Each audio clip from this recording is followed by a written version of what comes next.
As we celebrate the holiday of Hanukkah this year, millions of Jews around the world once again gather around the menorah Chanukiah and light the candles or the oil lamps, and once again we bring the light into the world. We have to ask ourselves, what is the purpose of lighting these candles or oil lamps, and what are we accomplished by this? There's this very interesting exchange that we read in the Haftarah of this week, and this is the Shabbos of Hanukkah every year that we read the Haftarah, and there's an exchange in Zechariah, the prophet Zechariah has this exchange with this angel, and Zechariah has this vision of a menorah that's lit, and he asks the angel, "What is this?" And the angel says, "Don't you know, sir, what it is?" And he says, "No, I do not."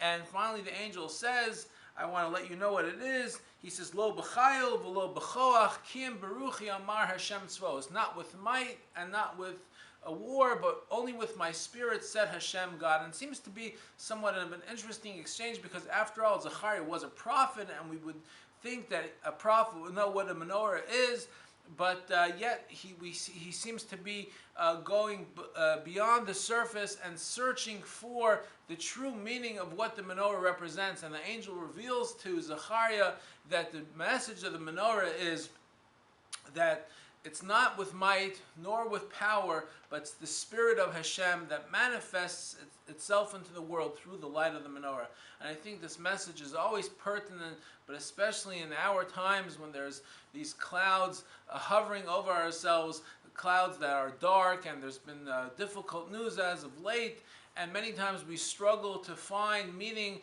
in our daily lives, and we have to remember that there is a godly presence in this world, and that's manifested in no other compelling way than with the lights of the menorah. And the lights of the menorah is a great manifestation of God's light into the world. When we go ahead and we light those menorah candles or those oil lamps, we are once again creating that manifestation of light into the world, and we are once again combating all those forces of darkness and evil by once again creating those mechanisms of light that God gave us the tools to bring into this world. Folks, as we gather around our menorah with our families, once again this Hanukkah, let us remember this powerful episode from this week's Haftarah, and let us always remember that we can also bring light into the world. Have a wonderful Hanukkah.